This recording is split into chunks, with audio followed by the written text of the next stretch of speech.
Hello, this is the 9th lesson in our Soviet history course, and this lesson looks at the politics of Brezhnev. This is probably going to be a short video because the economics of Brezhnev are not only boring, but there's also not much to talk about, so at least it's not boring and absolutely a huge topic. I guess I should start off by talking about Brezhnev in general. So his main aim was really just to ensure stability. He wanted to keep his job and didn't want the Soviet Union to collapse, and that's kind of what he did.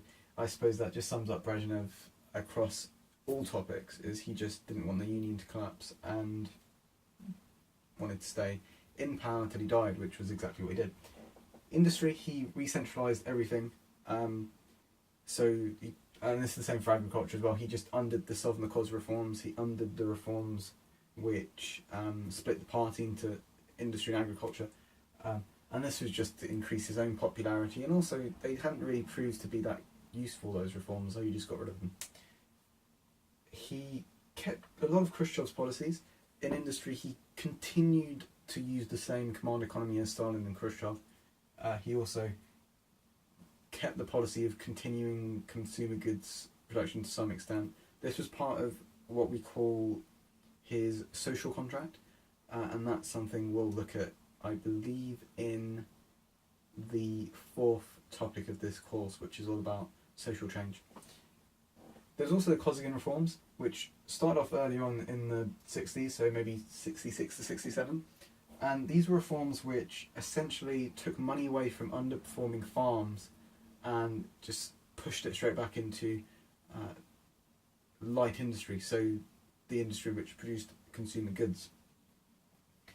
They would have come into power, they would have been implemented into Brezhnev's union, but they tried them in, I believe it was Czechoslovakia, and it amongst other things caused a rebellion, so Brezhnev didn't want any of that. What was probably the biggest change, I guess, in industry was the emergence of a black market. Brezhnev was quite laissez-faire when it came to black markets, because he thought, well, we could work really hard as an economy to produce the stuff people want and get a decent price for it, or we can just let the people pay extortionate prices and also get the stuff they want. But at least if it's happening in the black market, it doesn't take any money out of his budget. So he just let it happen. He was quite cool, I don't know about cool, but I mean he was relaxed when it came to that kind of stuff. What it did result in is corruption, which I believe I spoke about in the politics video. Not really much to talk about, and so I won't spend much time on it. Agriculture, as I said, he re-centralised a lot of what Khrushchev had decentralised. He undid the Sovnarkoz reforms, and largely he failed to innovate. So he continued to use the systems which Khrushchev had brought in place, which were useful, such as the increase in farm equipment, increase in fertiliser, but he didn't actually innovate. And lots of people say this is why agriculture became a problem under Gorbachev, because Brezhnev had 20 odd years where he just didn't do anything with agriculture, and it led to it being just neglected generally and beginning to, I guess, stagnate. Military spending, it stayed at about 13% of budget. It didn't change much. It began to really go down a little bit towards the end, but that was only because the Cold War began to die down a little bit. You really see under Gorbachev when the military spending goes really low, because not only could they not afford it, but there also wasn't really that much of a need.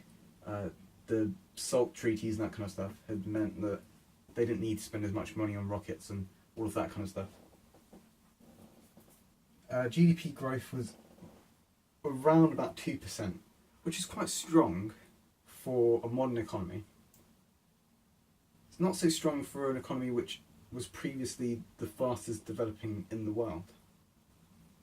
Again, we come to this idea of ticking along. Brezhnev's Russia was all about surviving for as long as Brezhnev did, and that was the main focus. All about stability, all about control.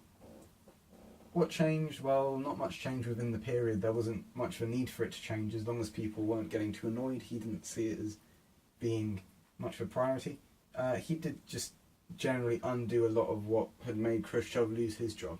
Brezhnev was an extreme pragmatist. He cared just about keeping things the way they were, because he thought if he did that, he'd retain power, and it worked. I'm sorry this video has been really rushed. It is really just because there's not much to say about Brezhnev. I mean, I could also mention that they did try to ban alcohol under Andropov, but you don't see much of that until Gorbachev takes power. Brezhnev, he really did ruin Russia's economy, in my view at least. When we look at social change, we'll see the huge unemployment they had, and the hidden unemployment, which is, in my view, worse. He failed to actually do anything, and when you have a country like the Soviet Union, a country which had been so ambitious under Khrushchev, which sought to produce a land of plenty by 1980 to enter communism, he just kind of, not only did he denounce that goal, but he said he was happy with developed socialism. Now, what this basically means is he said, alright guys, let's not get our hopes up. Made his job a lot easier, but ruined what could have been a promising future for the Soviet Union economically.